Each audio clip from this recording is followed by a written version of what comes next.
183 గజాల 3BHK villa కేవలం 25 లక్షలు మాత్రమే. నమస్తే రమగారు. నమస్తే చేయ. రమగారు, మంచి చందమామ కథ చెప్పుకుందామా? కొంతమందికి అదిరిపాటు ఉంటుంది, నేల మీద ఆగలేంతనం. అసలు ఆగరు రమగారు.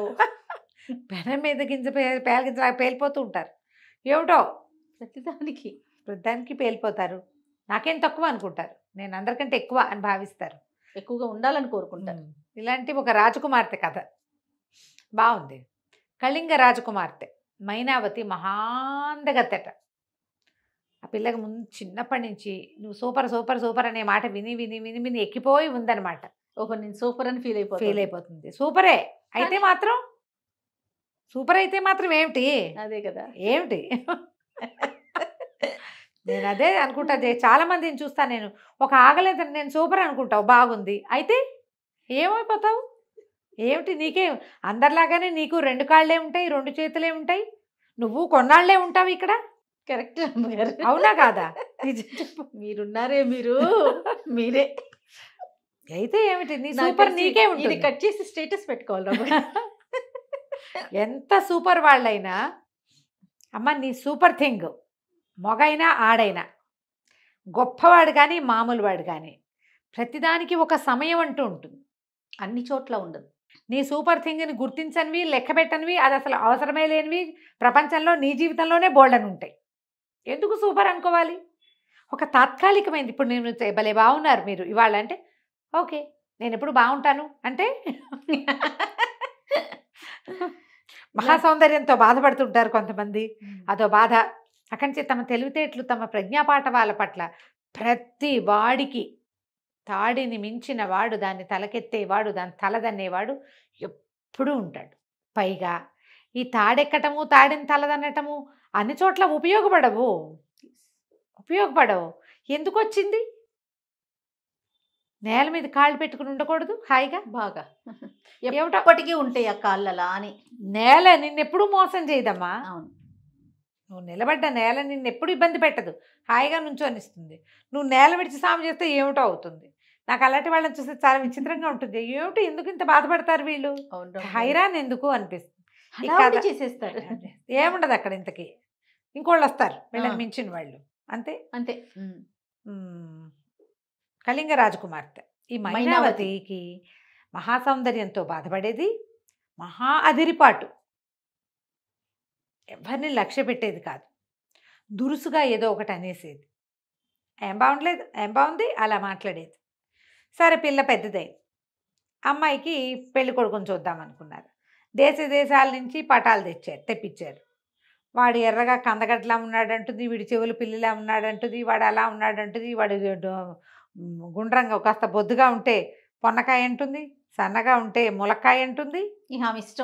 ఆవిడిష్టం. అయితే రాజుగారికి విసుగు పెట్టింది, పటాలు వద్దులే, మనకెట్లాగూ స్వయంవరం ఉంది, స్వయంవరం పెట్టిద్దాము, పిల్ల తనే సెలెక్ట్ చేసుకుంటుంది పోని అని స్వయంవరం చాటించాడు. ఈమె మహాసౌందర్యాన్ని విని ఉన్నటువంటి చుట్టుపక్కల రాజ్యాల వాళ్ళందరూ, రాజకుమారులంతా తరలొచ్చారు. తరలొస్తే పిల్ల ఇవాళ పెళ్లి చేసుకోవాల్సిన రోజు కదా, తల వంచుకుని ఉండవలసిన రోజు, కానీ ఎత్తి చూడాలి.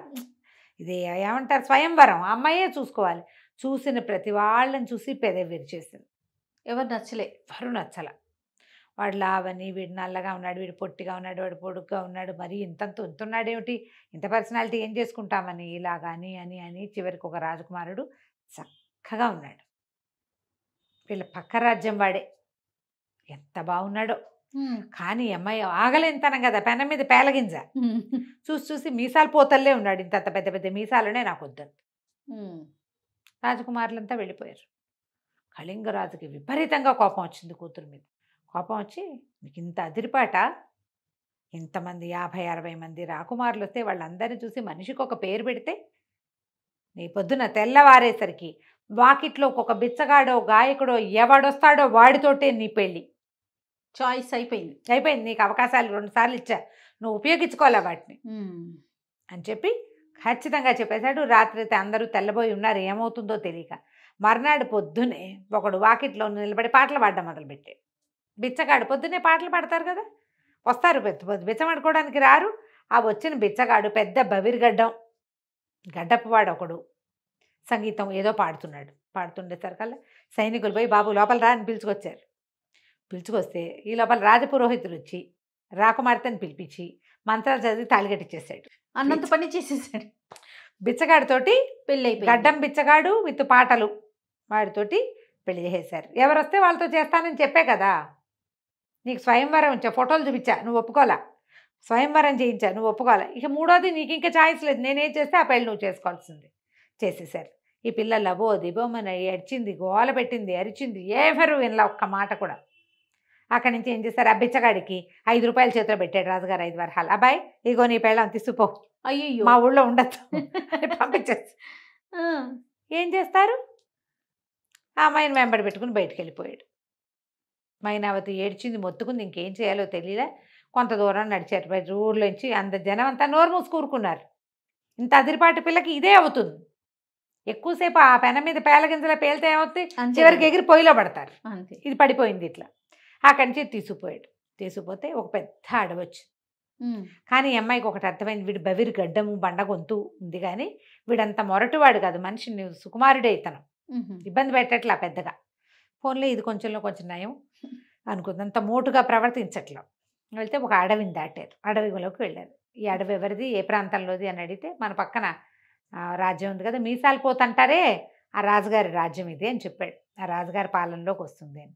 అక్కడి నుంచి తీసుకుపోయి ఒక గుడిసెలోకి ప్రవేశపెట్టాడు. ఇదేమిటి ఇక్కడికి తీసుకొచ్చావునంటే, ఇదే మన ఇల్లు, మా ఇల్లు ఇదే, మనం ఇక్కడే ఉండాలన్నాడు. ఏం చేస్తుంది, ఆ చిన్న పూరు గుడిసెలోకి ప్రవేశించి ఓ చీపురు ఏదో ఉంటే అది పెట్టి అదంతా ఊడ్చి, ఆ పక్కన ఏదో చెరువుంటే ఓ బిందె పట్టుకెళ్ళి అందులో ఇచ్చి నీళ్ళు తెచ్చుకుని కుండతోటి ఇల్లంతా నీళ్లు చల్లుకుని ఇల్లు వాకిలి అంతా మెల్లిగా పొయ్యి వెలిగించి, మరి ఏం చేస్తుంది, ఆకలి కూడా వేస్తోంది. ఎప్పుడో రాత్రి తినది, పొద్దున పెళ్ళయింది, వచ్చేసింది నడుచుకుంటూ. సరే మెల్లిగా అన్నం వండింది. అక్కడ ఏవో బియ్యం పప్పు ఉన్నాయి, వంట చేసుకుంది. సరే అబ్బాయిని తను కూర్చుని అన్నాలు తిన్నాడు. తిన్నాక ఏమన్నాడు, నీకేమైనా పని వచ్చా అంటే నాకేం రాదు అంది. సరే ట్రై చేద్దామని ఏం చేశాడు, ఇంత వెదురు కోసుకొచ్చాడు. వెదురు బుట్టలు అల్లటం నేర్పించాడు. ఇట్ట చల్లు అల్లాలి, ఇట్ట చీల్చాలి, ఇట్ట బుట్ట అల్లాలని పెట్టాడు. రాకుమార్తె కూర్చుంది. బుట్టలు ఏమల్లుతుంది రాకుమార్తె, చీరి వేళ్ళన్నీ పుళ్ళైపోయినాయి, అన్నం తినేటట్టుగా కూడా లేవు. ఆ అబ్బాయి అన్నాడు, బిచ్చగాడు అన్నాడు, అమ్మాయి నీకు ఈ పని అయ్యేలాగా లేదు, నీ చేతులు బాచిపోయినాయి, ఇక బట్టలు కట్టుకోలేవు, తలకాయ కూడా దూకోలేవు, ఓ పని చేయి, పక్కన ఎవరో కుండలు చేసేవాళ్ళు ఉన్నారు, కుండలు తెచ్చిస్తాను, మరి కుండలు అమ్ముదువు కానీ, కూర్చుని చేసే పనే కదా, నువ్వు కుండలు చేయక్కర్లా, కుండలు నేను తెచ్చి పెడతానని ఓ 50 కుండలు ఒక బండి మీద వేసుకొచ్చాడు. అక్కడి నుంచి ఏం చేశాడు, ఊళ్ళోకి రాకుమార్తెని తీసుకుపోయి ఓ చోట చాపరిచి, ఇక్కడ కుండలు అమ్ముకురా అని చెప్పి వెళ్ళిపోయాడు. ఆ అమ్మాయి ఆ బండి, తోపుడు బండి తాకొచ్చి అక్కడ పెట్టాడు.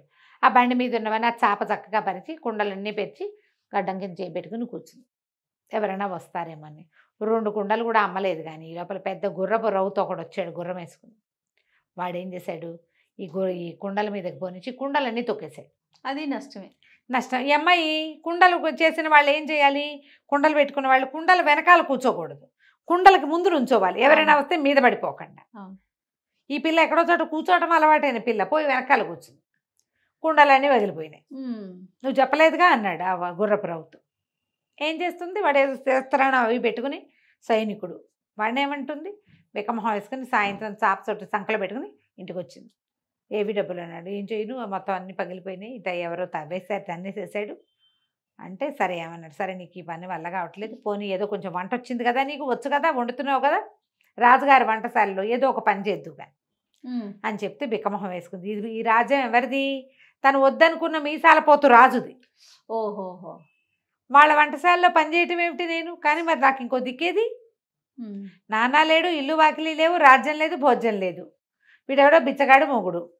సరే తీసుకుపోయి, నాకు అక్కడ వంట వాళ్ళు చాలామంది తెలుసు, అక్కడ పెట్టిపిస్తానన్నాడు. సరే లోపల వెళ్ళింది.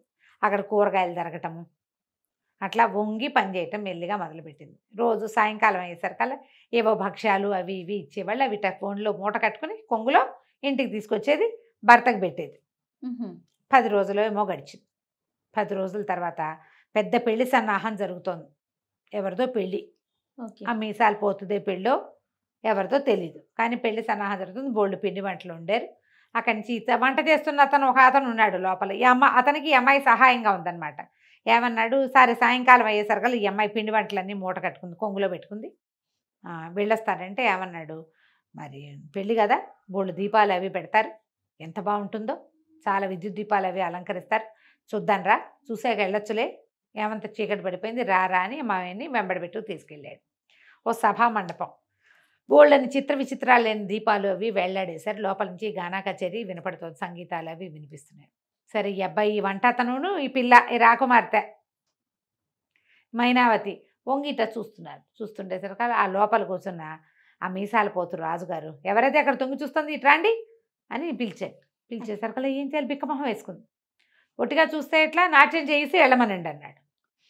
రాకుమార్తెకి నాట్యం వచ్చు. అక్కడి నుంచి ఏం చేసింది, వాళ్ళు ఏదో సంగీత కచేరీ చేస్తుంటే మెల్లిగా వెళ్ళమన్నారు. వంట ఆయన అన్నాడు, వెళ్ళవమ్మా వెళ్ళు, లేకపోతే ఏం శిక్షలు పడతాయి ఏమిటో, ఆయనదే పెళ్ళో ఏమిటో ఇది, వెళ్ళమ్మా అన్నాడు. సరే, కొంగు దొప్పుకుని ఉందిగా, స్వీట్లు పెట్టుకుంది. అక్కడికి వెళ్ళి నాట్యం చేయటం మొదలుపెట్టింది. చూస్తున్నారు అందరు, బాగా చేస్తుంది, చక్కగా నాట్యం చేస్తుంది. వాళ్ళు ఎవరు గుర్తుపట్టలేదండి. నాట్యం చేస్తే ఎవరికి తెలుసు, రాకుమార్తె నాట్యం చేసింది. ఈ లోపల ఏమైంది, ఆ నాట్యంలో భాగంగా గిర్రుని తిరిగేసరికి ఈ కొంగంతా ఊడిపోయి ఆ మొత్తం స్వీట్లన్నీ కింద పడ్డాయి. పడంగానే ఆ పిల్ల పిచ్చిగా అవమానపడిపోయింది. రాకుమార్తె కదా, ఏదో ఇంకా కష్టపడితోంది, ఏం చేస్తుంది, అంత అదిరిపడకుండా ఉండాల్సిందని తెలిసింది. బయటికి పరిగెత్తుకుంటూ వచ్చేసరికి వెనకాల నుంచి వచ్చి ఆ మీసాలు పోతూ గట్టిగా పట్టుకున్నాడు అమ్మాయి.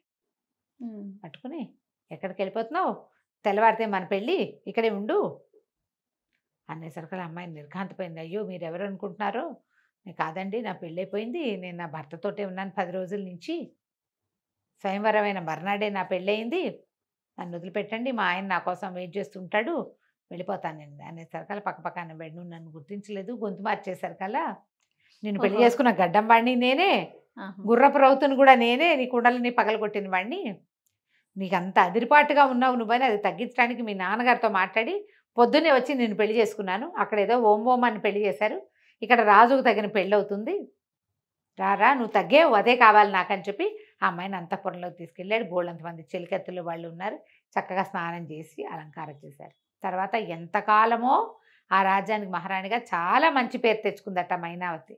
అదిరిపాటు ప్రవర్తన మంచిది కాదు. అంతే. కథ కంచికి మనం ఇంటికి. నమస్తే రమ్మగారు. నమస్తే జయ.